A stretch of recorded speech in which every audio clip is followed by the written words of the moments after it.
رب العالمين والصلاة والسلام على محمد رسول الله وعلى آله وأصحابه ومن تبعهم بإحسان وعلى الذين يستمعون القول فيتبعون أحسنه. السلام عليكم ورحمة الله وبركاته. وعليكم السلام. فلو بألا تنتو سبحانه وتعالى منصومي يالون كان تنتو لبتو منصو مي هذا ما دي ay fasamante ya diyala bunda jumalon bolon hakilo la tobeon hakilo mi yalon ko aka londo nyinenno aka kafun aka so siti biba aka kunun siti bibala nyen kammala asa bideda asa somadeda aka karan kunun na nyen kammala kunun min kata problem o kata molula kana katela bi anen soma aya ke hadama din wati ayatola bashar la أنا طولا الإنسان أنا طولا المرأة أنا طولا الرجل أنا طولا الأنثى والذكر وهذا ما اليوم أدنتك على تلتوبات كاد على دلا من كما ودم ما ينتهي على تلتولم أي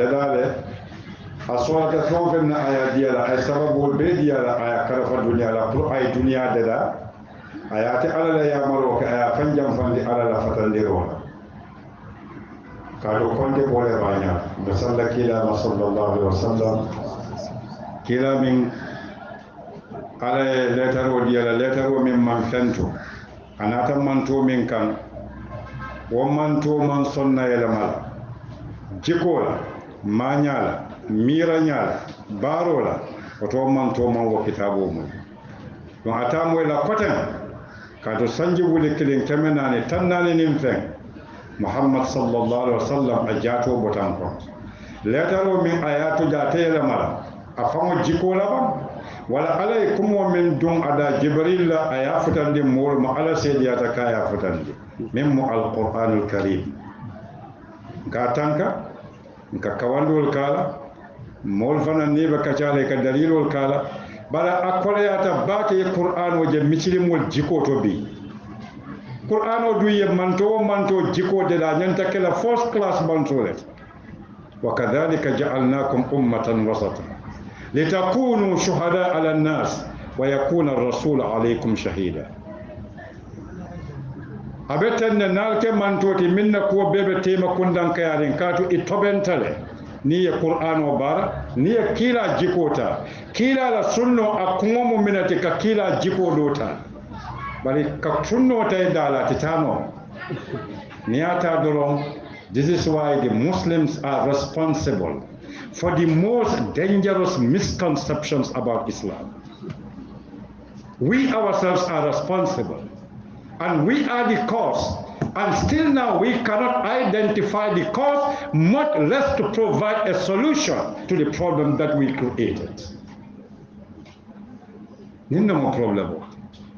Ndol fawle atinna molu man islamo ye koto jawo kala.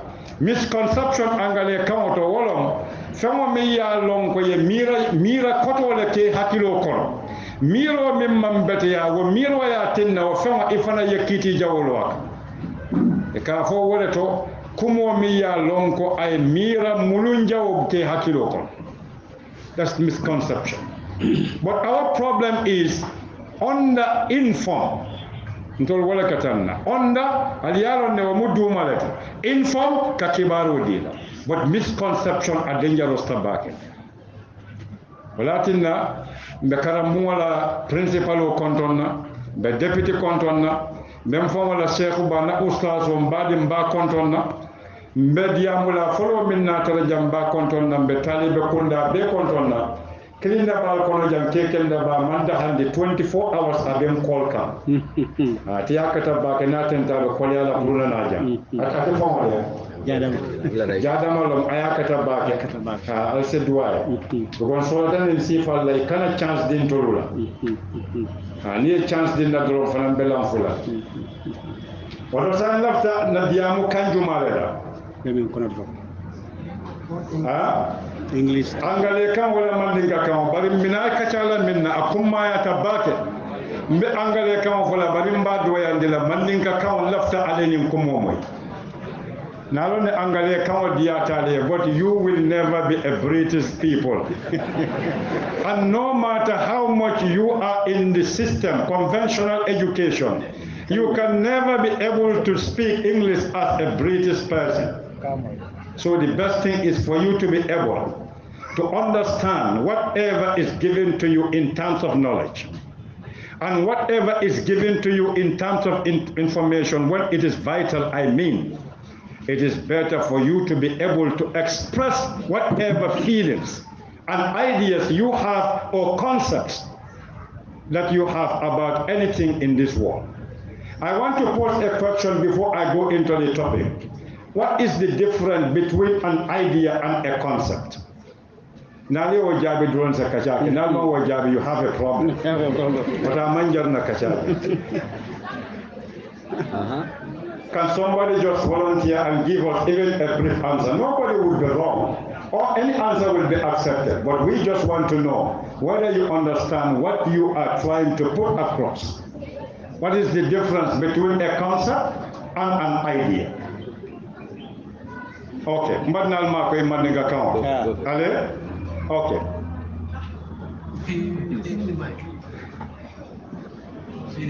But are you ready? For me, there is no problem. I am not in a haste. Yes. I can be here until 9 o'clock with you, if at all you are ready. Okay, now we are ready. Okay. I'm not sure, but an idea, it's something that, if you're thinking about something, like something that you have in your head, a concept is like, You believe? like something that you believe in.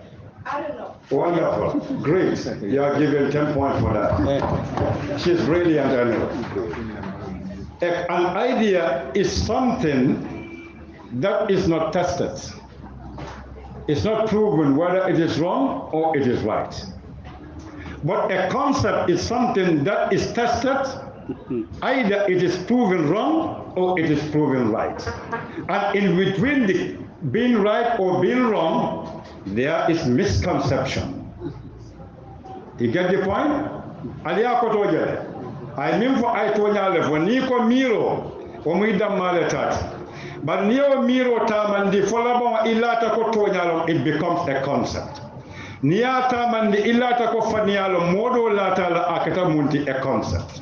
So a concept is always tested, whether it is positive or it is negative. So minakachala minnabi wolom misconceptions about Islam. So many misconceptions have been created about Islam. But the most important misunderstanding, I would call it, I will not say misconception because we are Muslims, but there is a very serious misunderstanding of Islam. Is where I'm going to begin. That is the opening of my lectures. Follow ni ko muslim wali ko buniyal islamu ala khamsin. Islam is based on 5 pillars. I think this is what everybody is taught, huh? But this is a very true concept. But if you are limited to this concept, you are making a big mistake. So this is why this is the 4th misunderstanding of Islam by most Muslims. Because when I say Ashhadu an la ilaha illallah wa anna Muhammadan Rasulullah, and I know, and I confess, and I am conscious, and I bear witness that there is no God except Allah. What does that mean? You are declaring something, isn't it? Yes. You are saying to yourself that you believe that there is only one creator, and that is who? Allah. Isn't it? Yes. Then you must be truthful to yourself. Otherwise you become a liar. Al-Jamwe Bakede. Niko ashhadu an la ilaha illallah. La takobatu mansote kerim fu ala damma. Wa anna Muhammadan Rasulullah. Ko ala kila mu Muhammad lati atalom kila beti mandirawati. Ite kamina ke nyeni kumofo. Itaka diamu ifawale kato alawaya londe ibina min fola. But you are talking to yourself. Are you real or are you false? Ikamin fo ifawale tonyalo fo tonyaten.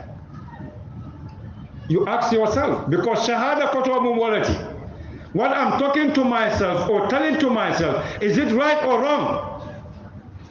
So this is why the fourth pillar of Islam, to bear witness that there is no God except Allah, is a very important pillar if it should be understood properly by Muslims. Because it cleans your mind of becoming a liar. You cannot be a liar when you say ashhadu an la ilaha illallah. Aliyekumo male. Nite shahada fo. Ikadia muifawale. Ikwe fawe kwa lata na lonne ko alamu kilinati. Watu ete mari manya nakela fani ya fola ati koten. Because ikwe lata. So that is the meaning of what? Ashhadu la ilaha illallah. Wa anna Muhammadan Rasulullah. What does that mean? What does that give you? That gives you that your whole life is going to be ruled, is going to be governed, is going to be organized, and you are going to live according to the behavior, conduct, understanding of Muhammad and the book that is revealed to Muhammad, called the authentic, infallible book of the Holy Quran. But are we doing that?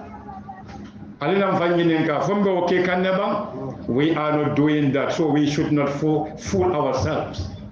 If we want to talk about misconceptions about Islam by other people who are not Muslims, it's better we correct our understanding of the information that we've been given about Islam as Muslims. All the problems religiously, socially, every problem in the world, we are 99% involved in it. Why?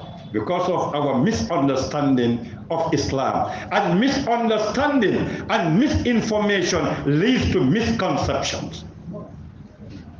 Namera aliyamera ninna ta simba forola muntole. Mo jamaya mera islamu mo kela dino lati. Mo jamaya mera ko islamu manfaya. Mo ya mera islamu is against science. Mo ya mera islamu is against women. Mo ya mera islamu is against justice. Aliyamera bina jump lawol. We must correct ourselves before we are able to correct others. Ninna mukwata nyanta kala nyami. So Nico, look at it. Ashahada mina jita hadama dimola. Walakin Islam, the power of Islam is in understanding what is the meaning of Islam. After you are being named a Muslim, which is the active verb of the subject, then you are a peaceful person. You are somebody who is conscious. You are somebody who is ready to give, and you are somebody who is ready to accept what is called a fact and a reality. Walakin angale kama besiyaka nata manenga kama to. Niko wa iqami salati ka salolondi. What does that tell you as a Muslim? Salo koto mu'minati ni be salola e ka salimi e ka jele ba e luka alaje e take yaka almamo dammale la fo wantamba. Then in prayers you are connecting your spirit to Allah subhanahu wa ta'ala. But you need to be ila mobile or be in the Gambia, communicating with your friend, and somebody wants to disturb you. What do you do? In prayer, you are connecting to your Creator. When you are connected to Allah, you must make sure that your mind, your body, your spirit is connected to Allah, and you become a new man, like an angel. Salo koneka kemba like wallet. Jumale ben kono minka ke wanyama. Atiji. So we still need to understand Islam. Wa ita is zakat. To give out charity, that is zakat. What does it mean? It means you purified yourself and you purified your material possession. Jumale ka jako di atol tonyalo atol jako mankal kam farloti. Walakin Luqman, in the book of Luqman, chapter of Luqman, Barin Luqman ba dimo ya marla aman jako kafuji ay mina faye akale ko nyadi wa amur bil ma'ruf wa nha anil munkar wa aqim as-salat aman jako faye biko dinne wala fandin ke aman kodo soto na se jako bondi barin be diamu kan general lela pour mo be samoy min bota to asiyam sungolo moti sumo mun nafala mati muslimo e sumo ka tandila la ko hunger is opposite of fooling your belly wala munti satisfaction liye domoroke konko katale but ni man domoroke konko katara jile ni konko kalamuta you must know that it hada madimo you are always in need of the blessings of Allah otoyte mum wolati otoy salon ko fende ki soblay buko ni man domoro konko dimita nyami otoy salon ne ko saya be no wa hajjil bayt katama ka koto muminati that is called the Muslim Brotherhood or the universal congregation of mankind. This is the understanding of Islam. Is it clear? Let us come to the other misconceptions about Islam. Can somebody tell me any point or any form of misconceptions about Islam in the Gambia? What are the forms of misconceptions in the Gambia? One from the boys and one from the girls. Huh? Let somebody help us. Because saying man la fi koten kam muhadaro ke ustato betu diam la dorom atolu talibol le nyanta ka kafun kan nyin kamala be min kacha ka asiriwa. Just tell me one form of misconception about Islam in the Gambia. Assalamu alaikum.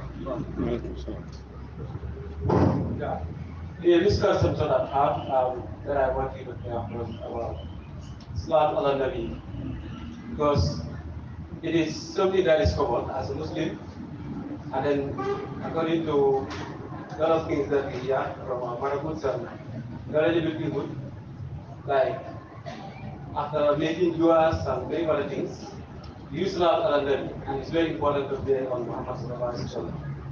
But then the way we pray Salat al-Nabi, the way we do it, some people oppose, like the congregational action of doing it. People sometimes immediately after praying, we say Bismillah Salatu ala Nabi. Then we all raise our hands together, begin to say Allahumma salli ala Muhammad wa ala sayyidina Muhammad sallam. There are some set of people, and they are Muslims. They're against the congregational acts of doing it. They will against others who are doing it in group. That whether you do it in group or the act of doing it in group is forbidden. You shouldn't do it in group, you should do it in one person. You know, they're just against it. And it's very rare in fact to see them in countries like Brazil. If they are the imam, optionally they push it as to their imam. To save time, I think I get your point clear. That's one point. Oh, any other misconception? Thank you very much. I would rather call your point misunderstanding rather than misconception.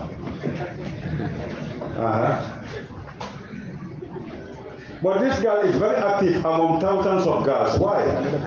Is she the most intelligent girl here? Okay. I think one of the misconceptions in the Gambia is like some of the Muslims believe that Islam is always against what people do or their daily.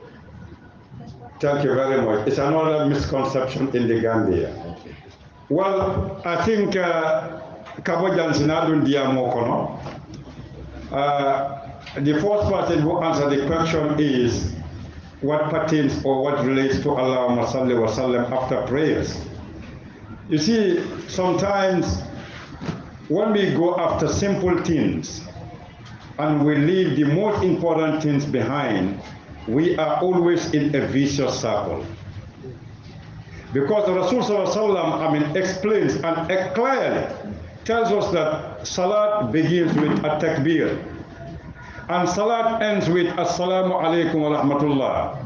And after saying assalamu alaikum, are you in prayers or you are out of prayers? The person who is sitting to say Allahumma salli wa sallam, let him do it at his liberty. But the person who doesn't like it, he opposes, let him go out of the mosque, finish. That's no problem. Is there a problem in that? I don't think there's any problem in that.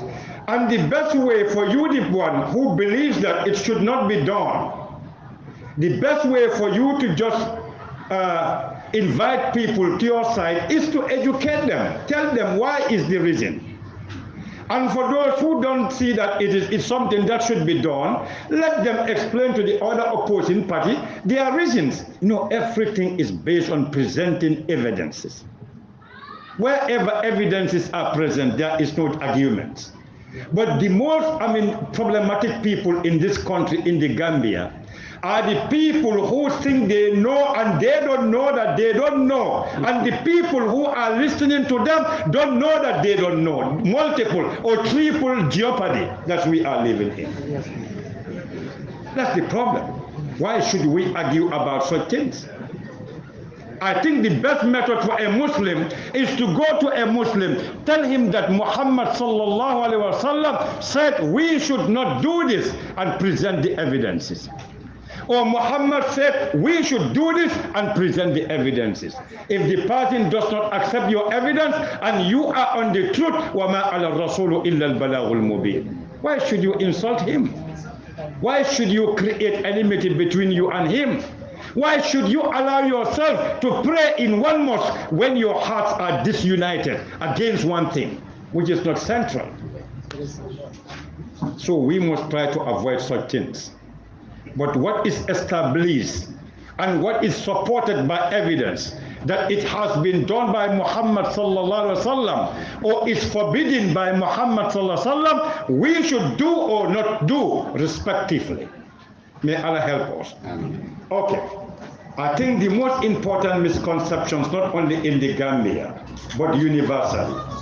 Misilme amune atinna molu kaje amulun jawma ikawaleje anya jawo ikawaleje mune asabu. That's misconception.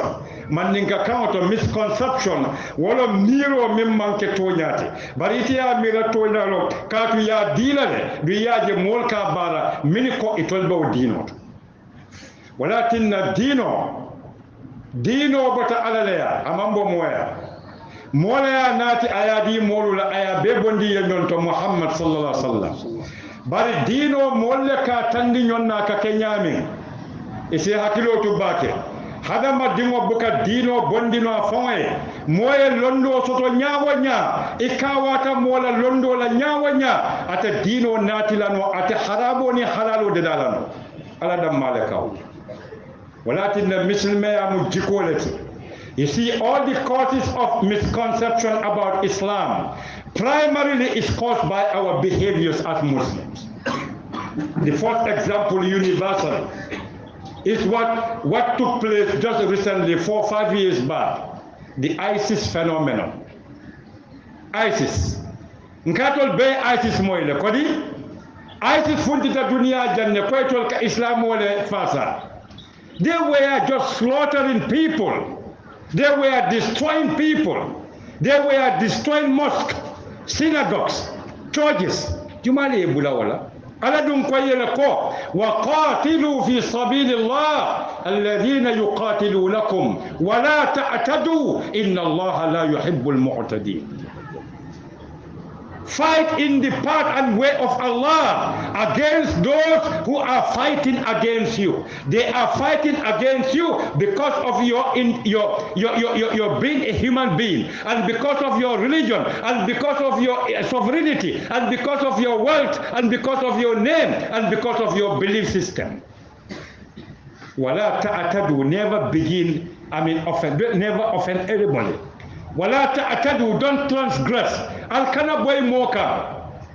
Misili mola kelo manke ka boy molka. La ikraha fi din. You cannot compel anybody to become a Muslim. That is the worst misconceptions in our Islamic dispensation in the Gambia here. Nita ni mola miro fatata dono. Akata social media la akendeng. That's the worst misconception. Walakin na mol mimmanke misili moti, because misili mol kanyon nen, because of their differences in ideas, minimanke misili moti kamila fo ekafo ko this cannot be a religion. It is a religion of insult. That's the worst misconception. Jumale osabu misili mol famu. Walakin na kubale ben nyato al kiyama. We should not take things for granted. We should be very serious. We must understand the meaning of Islam. Islam is knowledge. Islam is good behavior and conduct. Islam is good intention, and Islam is everything that represents goodness, righteousness, and the right path to Allah subhanahu wa ta'ala, for humanity and for yourself. Muslim will be minna mambeng. All the causes of misconception muntolet. Munatinna modol kafoko. Islam is an offensive religion because akamol kalendile alaftamol beke muslimot o manke tonyati afa anta tukrihu nas hatta yakunu mu'minin. You are not even allowed to tell somebody that you are kafir because you don't know what is in the mind. The biggest misconception about Islam is the way Muslims present Islam to other people who are not Muslims. Offensive, attitude of aggressiveness, insulting each other, apostatizing each other, criticizing each other. If you don't share my idea, and I have my proofs and evidence, and you have yours, let us put the ideas, let them fight, and we become brothers. Innamal mu'minuna ikhwa. But that is not done in the Gambia. Namira nila miro ni na miro fatata. Mbatu ye dalilo ila dalilo ni intela dalilo ye keloke. Nte ni ite ke badi ngoti katun tol beko mu michili mwonati. Rather than ita benta ke la kafiroti, ye fao ke muchili mwoti, jumale ke muchili mwoti. That's the worst misconception about Islam.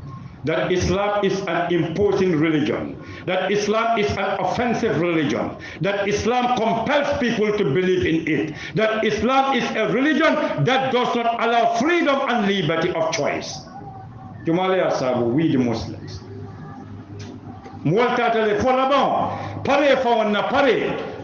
Na pare nini mo benta siloka indi Gambia, na tebe grubo min kono. Ni wolke pare nyamin naate mango pare jete la dura ka fole ko ite data da grubot den ite mantara islam ko wala tin nante buka na fodo e na fodo do ko ko ni ka fola na folo e do ko ka fola na folo ni ndo ko ni ka fo e de na fo kala minati wanti da ten kala mo tala na ken ko ni mo fana do fulo la na fo fula teba la na fo ni mo fana do sa fo look, this man is doing something that is mi ya lon ka banke dino fula keba la kantas na fo wala mun tala na fo akanta ka tilo la do yade da yiri jambole borolo akatilo la kando fay par plastic na fo o be ko mo jande la be ko ke mo be jande. Just I'm giving you an example. Hani na fo lun kanyon suti ala le sai mo ke la na fo juba ko ete be nin ka fo le do ko be nin ka fo le wol man betea. We must try to build the best of human beings, a human character and a human dignity, a dignified personality. Man can invent from Islam is not about external things. Islam is about building the internal power of man, spiritually, morally. Man can invent from. But this is the dangerous misconception about Islam.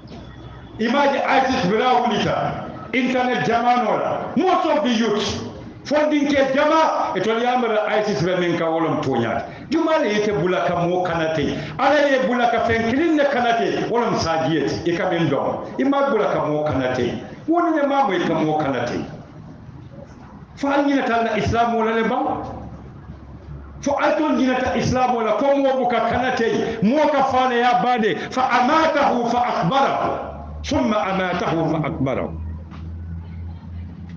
So this is the problem. This is one of the worst misconceptions about Islam in the Gambia. The second point is misconception about Islam deals with knowledge and education. Londo, Muslimu Jamaya Mirako, if all Konyadi Tubabu Karam, Tonyalom, the Kakaran Angale Kaolela, Gambia and Tolbuka Tubabu Karamoke, Tolka Tubabu Kan Karamoleke. There is no Tubabu Karan in the Gambia. Every colonized people are forced to just undergo that severe education by the language of the colonial master, and you will never be able to make anything out of it. Now man can come here, go there, what is the food, what is the price, what is there is no kind of no, this is not even a joking point.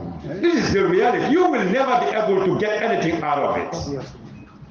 In fact, it contributes to our backwardness. 58 good years, this country is still backward and still standing still. Tumal da kasamba. Tubabu kankaranna. You see, this is the problem. That's the concept kavoyeko. Tubabu karamo mambetea. Tubabu karamo tiji. Tubabu kankaramo lebe Gambia. Bari tubabu karamo wale ya tinna tubabu du tata nyato. Fo tubabu du kulintila mandela je. Tubabu du bengo mandela woto mobile wol fel halinda ni son dirin sol bota wala. Na kala na kaito na tabulo microphone. Ite mine dada ni sibuo hani ni sibuo ite madela. Because ite kamuntela ko ite dunia kon. Ite ya mira ko din dunia ya di modu le madi tel. Ite bata adama bala ala dum ko ko wa is qala rabbuka lil malaika inni ja'ilun fil ardi khalifa. Ite dum bata adama la. The misconception is tubabu karamo mambete. Londo manke tubabu tati.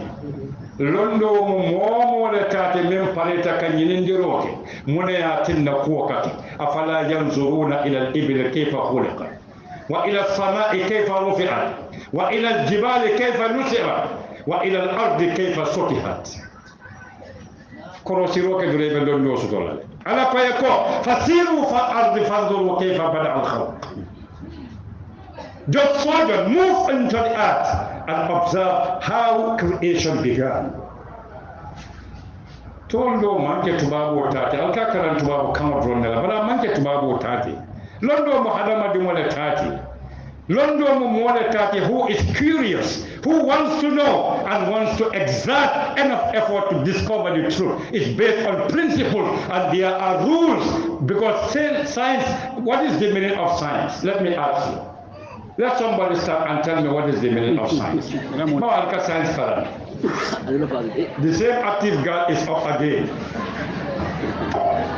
Okay. What is the meaning of science? Yeah. Science is systematic nature. Did you get me? Come again. Science is the systematic study of nature.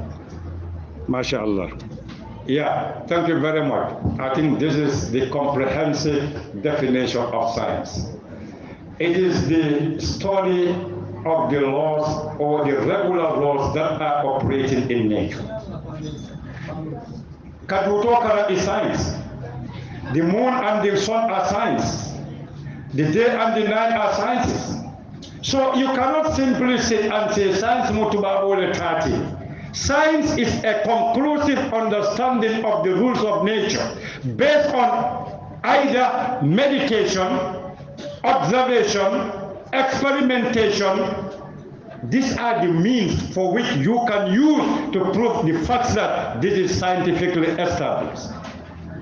So science man get about that. ولكن لنا القرآن فلوت نادي له اقرأ باسم ربك الذي خلق الإنسان من علق. If there is any scientific verse in the Quran, this is the most manifest and the most clear one if we understand the meaning. Iqra. Qira'ah doesn't simply mean to read. Qira'ah would tell you to read. Qira'ah can mean to gather the facts. Qira'ah can mean to gather the means. Qira'ah can mean experimentation and qira'ah can mean observation. Iqra bismi rabbika alladhi khalaqa. What has Allah created? خلق الإنسان من علق. Has created man from a clot. That is called either the fetus or the blastocyst or the embryo, depending on what stage of biology of human reproduction. Now, are you doing biology? Albe biology taken. Do you know that is the embryo and the fetus and the blastocyst and what else again? There are 5 stages, which the baby goes through before becoming a full human being in the belly of the mother. But nonetheless, this is a misconception. Islam is a scientific religion. Islam is a religion. Islamo mu dino minti ita barala no ni londo soto. walakin ni islamo ta ima londo soto itala kenya ka kenya dile e ka muntala ko mol mi ka foko wajadna abaana ala ummatin wa inna ala atharihim la muqtadun. You are always a follower and an imitator. walakin londo mo kakala fo okay Islam is against science. No, it is your understanding that Islam is against science, but Islam is the only religion that has endorsed science. But munatin nan tol kamera ko Islam is against knowledge. Wala be mo jama bulo. E kamo e do ka fe ko tubabu karamo man nafato to. Ateya nafatala mol man min sote buka dino mola. Tubabu kan karamo alin tubabu karamo man killing. Nin tubabu karamo man bete ya woto ita kana mobile use. Ite fonyo ite kana dun kulintila la akata e mobile de da kulintila de da dan ni be mo la fengol fala ko man betea so ninne de mol bulu ka foko Islam amanke dino ti binka londo fasa Islam da malum dino ti miya lon ko aman son kalala fodi londo soto akon adam male o walakin in the church before in the 13th century and still now it is there. They tell you to believe in what the bishop tells you and never use your mind to think of what he has told you. Kane miraka min foy lala don Islamo manke wo dinoti. Islamo ka foyle ko ala long ya ala mankuto long ya ala kitabo long ya Muhammadu long ya na lala ni la tala akake dine tonyalati because it is based on knowledge, understanding and scientific proofs. But kadun Islam o kono ten doron bate wuruta kono it's a problem. Walakin de kamo e Gambia wati ne wati mo ka faye ko ntama Qur'an o karando ntama misilme mo ka misilme londo so ita mo misilme mo ita be mun tole fa biri misilme karamo be keri ita be mbaliti faydula le ba o kumo manyinya minati na kumo ka fo because o mari malo mino Islam wot Islam mo dino min ti fayse londo le soto. But the misconception is general. Min the funding ke jama hawabulu. Islam e ko tubabu karamu man nafaso. Tubabu karamu na faso dole. Tubabu kan karamu lon problem what. Come here go there lon problem what. But tubabu karamu e londo slot tubabu dudo ko tele fa banta. And these people are going into the universe. They've conquered the moon. They are now approaching to Mars. They will go to Saturn, Neptune, and they will colonize every planet there. These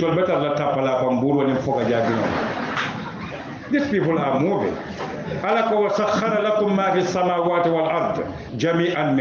Everything in the sky and in the earth has been made subservient to mankind. But through knowledge you can empower and you control the destiny of everything in this earth. But it is serious. Kavu ke tubabu le sudunia. Ite mamfuta alkiyama vole buka alkiyama baro. Imamfuta je buka alkiyama baro ke kavu yeto lo sowala. Jumale sowala. Foi certificate wala dila ko ebita je. Iman dunia to pato selen da be sel la bon kanyadi. Don't fool yourself. Alan nan jikol dela misconceptions about Islam is caused by our own problems. Untola kita cost. Ntolla musababu wote walakinna Gambia jampuriya moy motu bitaka kole abat mune asabu ntol fango manya ka tindale mol bukala fi kadun dino kon mo kane fango nele ita ga dino mi ya lon kon katalom ala la dino ti inna dina inda Allah al-Islam min ko idado dino kono wato wati nin kelona te tollo itolle be nyon nawala itolle be kitiyela koto itolle be nyon bulandikan itolle be nyon tinyakan itolle ka sunya roke itolle buka tonyafo itolle ka faniyafo ni mo manke misil mota te sondi no dino kono because you are an ambassador. An ambassador is to do good things, but you are doing the opposite of good things. Somebody who is not yet in that religion will never come because of your bad conduct. This is the cause of misconceptions. I'll come on. So I didn't have a problem with him in Bekeri. So walakin na nimodol be Islam o tonyika. Kat Islam o te tojila no ala ya timmandele. Ala ya kila tankale fenta tora nola. Barin tolla ma nyaale katinna molti nyaado Islam wala. Ala koy fa inna Allah yuhibbu alladhina yuqatiluna fi sabilihi saffan ka'annahum bunyanun marsus. muslime sabaden ta fa fa na gambe ta sonka hani ni da kudela kude yasa jiya fa ko alden kudela isa sonka ni ba janika because the intentions, the hearts, the minds are not one. They are completely different. And all of us are claiming that we are worshiping one Allah and we are following one Muhammad and we are doing one thing that is the Sunnah of Muhammad. It is the intention. You know why? Because we are arrogant. Nene Iblis bay alano. Mini asabu Gambian tolle ka fo nyoye ko ana khairun min khalaqtani min narin wa khalaqtahu min tin. Wo be Gambia le say. Mo ka fo ko itabita dimbala kono wala mutabita arjana itabita dimbala kono. Atale dimbale daba. These are the misconceptions in the Gambia. Gambian ka waje jande say mikilimol kabiri dunia be ya mikilimol hani social media YouTube WhatsApp Facebook mikilimol wonna faul wato wati ibe nyon dundi kan dimba kon why foy tele ka certificate o sign kata dimba kono ba subo fo ngay buka jani dimba la fona fata ite ka modundi dimba kono be balori ndi amre janta mo bondi la dimba la kon. This is the worst misconception about Islam. And number 2 or number 3, most people think Islam is against the freedom of women. Mojama Gambia sa alka moy le ko women feminine organization albuka moy ba e ko musol la nyanto ya mera ko musolu Islam o manke musol tere mat Islam o e mindi musola amadi kela al tewolombi ay mindi musola amadi kela musola baluwo kono alay holide dial salo buka boy mola salo abuka boy mola faka boy mola la baraka boy musola ay holide dial wada ma kanyanta kay holide dial salo ay holide dial sumala o buka di mola fo muso aya bunya le falabo ala kitabo kono alquran aman som muso to folaji hali muso mankuto abuka mankuto jawo fo muso kilin ay wala to fo je wala monte maryam munatinna aya to nin tol min bebe siri nin be moto bi momo bi jam muso be bulu ni nge kili ngoy ko na microphone to yela muso to fo talibole ite sonna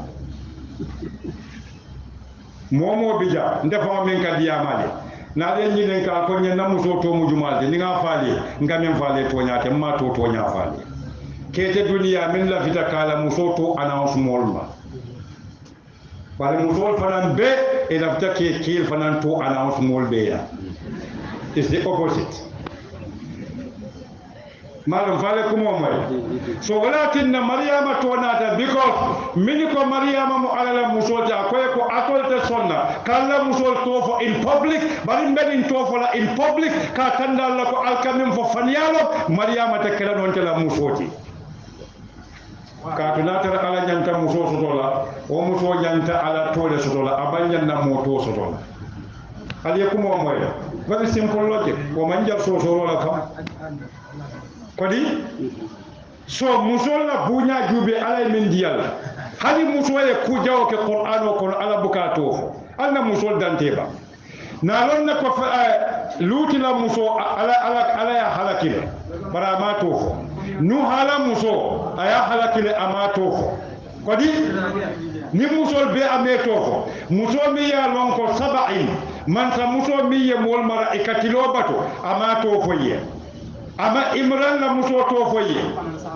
muso min boyta yusuf kan ayatu mako yusuf boyta kan aman sonna to fulay wota muso boya fama muso boya kato ame to fo woto muso la nyanto ni la bunya ala wodi qur'an wa wodi la but what is the misconception about women freedom and liberty in islam mune asa because ntolu hadama dimol muchidimol fawlo because of their understanding or misunderstanding of Islam, culture, molla ado, anila chosano, adin dino nyamita, muso ika jube nyaminna, islamo ma jube wo nyama. Walakinna tubabu din kolu, wal kontol kam muso oppressle, ya fasari ko islamo mallafi musola. Ye kafol deda, e kafo feminine gender activity organization.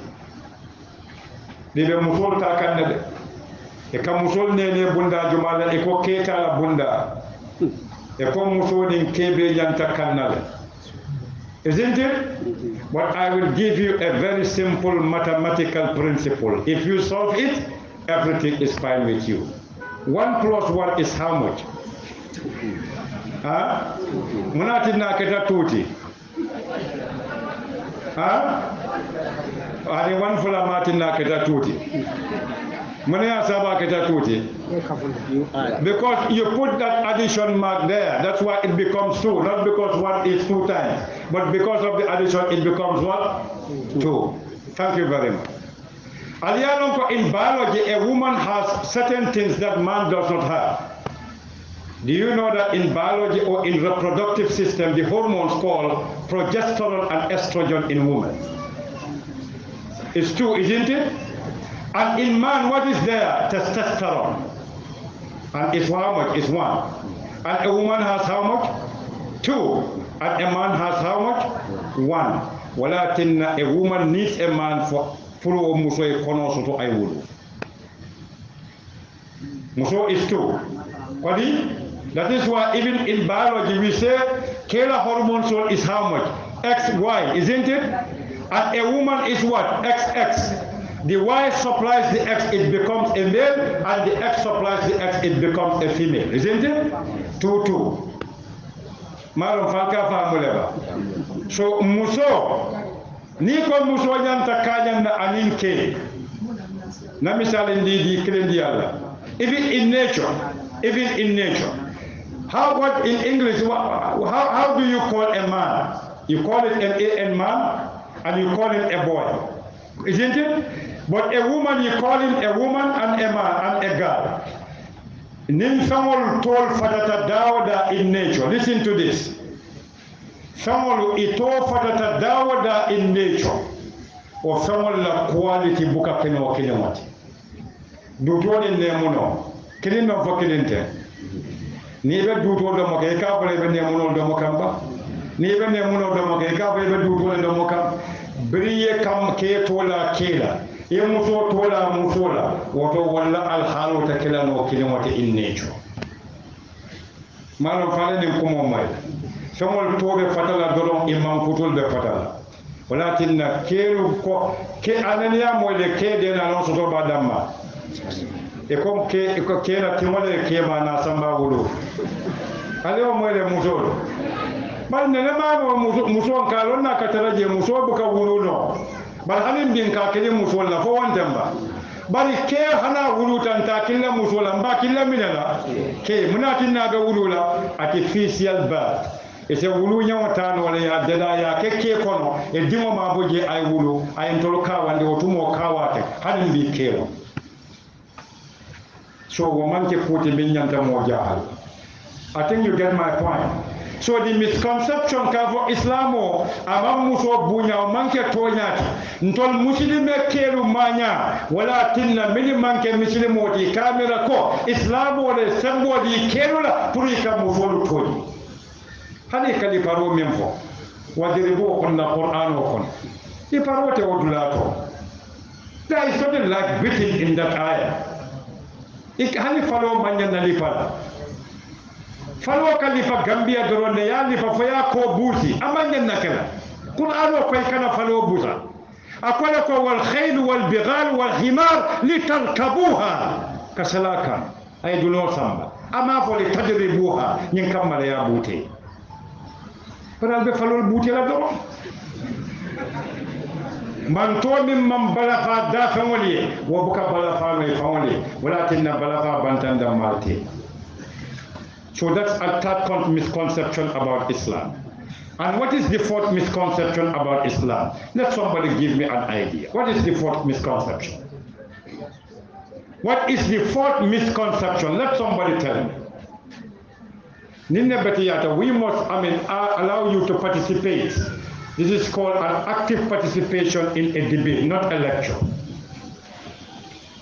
And what I have is, if you see our society, like our environment, our dead persons who saw the debate, like my grandmother is dead last month. So this month we call the Talib or the reciters to come and recite Quran in our home. Yeah. At the end we give them money. So is that one is good or is not part of Islam? Well, actually, he is asking a very relevant question about practices that we do. More banta, wala bandu masita, sanje kilinom, 1 week long, kari kilinom, ale more kiliya karanay. Non mukulla timili along ko even na society kono, and they are many bakan, they claim it to be Islamic. Listen to me. Bari nite ya je ko okay, femna mi ya lon ko amanyan nakake. This is not a misconception. This is a misapplication. You apply something in a wrong way. So nite ya je ko amanyan nakela akata wo molu because society nyanta ka karandile. Pudol be keri na society modol la jero to ko amanyan nakela. O manyan na tandila konna society aman londo soto kolto. Hadama dimol dalita kuwa minna ke bondi je aman sonaya. Bar ni tata benkata karam ke ekoy kata Qur'an wala karam kodi Qur'an dum mo ala diya molet e tollak fahamo to ya ke sadaqa jariyal tinim barajo bije pro ay futa jumala ay futa furela modol ko abe futa lala bari kulo dol bije wol ko ate futa lama wata kita munti mira fula oto mita min ko ate futalala itala miro kala mola miro o dalilo landiba min ko ate futalala o fana yata landiba nin dalili fulodi e keloke mi ye nyom boyndi mi ye boyno ken bawla tala bare o matinna natalo mol kunna nka foye ko atol kafir atol ten kana o kila hada madimol mammillo ikakele ni e karandi ikatujele. In that sense, this is called misapplication. But it's not a misconception. And I would add another thing there, a misconception about Islam. Gambia, aliyalon ne ko Islam is a religion miya lon ko abe solari saniya damal. Aliyalon ne ba. Atalom dino ti miya lon ko ibukatano ka alabatu niman saniya. Ingani e saniya, hakilo e saniya, ibala jato e saniya. Ekata salidamin jefana nyanta saniyara. Whatever. But the misconception about Islam everywhere in the world. Ta muchili molbe balorin dulal min beto dunia kono. Mbalito jurumo ikawale taraji. Imam baliti faydula soto. Imam balitol bonyonto plastic woni baliti funto e ka be juruma dulakile. That is a misconception about Islam. Walakinna ni tata moli ya mini ya lonko nkoy mantara dine to alna tonya fon famole aliye la kordalu dendamol jube anin tol la kordalu dendamol jumal la senea ntol mam baliti faydula so just few meters away from here Nyambai Forest Jam kodi Nyambai Forest Jam mina be kerinja wulo mi ya lon ka telon sababu ka sanjo nati ya kem baliki faydula mini ka fayje they are Muslims. So the misconception is what? Islam is not a healthy religion. It's not hygienic. It's not hygienic, isn't it? Because the Muslim wal mana wala yatinna mol kamila ko Muslim wal la dulal buka sanaya. وياتنا إسلامه كلا صلى الله عليه وسلم أمين فيه هذه كقصوى نون بروي وسلوكا من الإيمان كيتان كده. Then Islam or dinoti miya lonko is clean. Islam calls for cleanliness. Islam calls for general hygiene. But Allah can the school for the school environment. Every school in the Gambia, ala environmental jure, garbage be firing dula beto. Because mbuka dindingol karanje from grade 1 ka tandila ko kadulasan yandi ala batola ala koy ko la tufsidu fil ard ba'da islahiha. Don't corrupt the earth after it has been made here. Bring ala banko de da manno hada madi wala ka banko no. Well, after sanjo nata, and this is based on, look, again, very interesting and very important. Sanjo fel anata bi tamo mujallati sai. Tam jumala bije sai ala tuloloja. 6 o'clock, and there was a forecast. There was a rain forecast for Sanjo Bekela between 3 and 6. Sanjo fel aketa. Walo taminaka science and knowledge. So minika for Islam or Malafi Londola. Imagine Sanjiba Molde de Borika. This is all. The Alala quoted. There was a forecast that there will be rain from 3 o'clock to 6 o'clock, and there is wind. But Sanjo Manna, Albasiri Alcabo Kutubabu Kanao. For him, Manke Molondo Tiba. Ala ko kamo fem de tawanim bankoto ate ala de adeda adama diwe ila hakilo use your mental power and be creative and make something good for yourself and for the mother. Imagine mo janjanta ka fo man janja bar kaira balo din sanjo famwe idea dole na the misconception about Islam misiri mo ya miram dem bulole la nyonkan salwa wa manna alay gamaro jindi sawto aya jindi nyana hani sanjo kala abe caring kabo bi misilime o misilime ka gadino kela tuoko ka kunko gondi ka yiro fi la tuoko yiro fi siloka alaka wala konni ay fodiya wa anzala min as-samaa'i ma'an fa akhraja bihi min ath-thamarati rizqan lakum fala taj'alu lillahi andadan wa antum ta'lamun ko misilimo sanjo fene ay jomati yande dolbeten namna ben wala tan ko fon demba ko sanjo e tembo ala ma bege ko makendo mo lati ala ma bege yana ma ala ma ala ketta kayodi sanjo fela ke tabande mo lo e ma ja ala ma dimo ma ani jiela e ma ja mo be borta di don ko munati ndanka tila jiela ka do 75 to 85% of our body is water. Mbalo begu jiel ki wala tinna buka hali jiel ala ma ala ma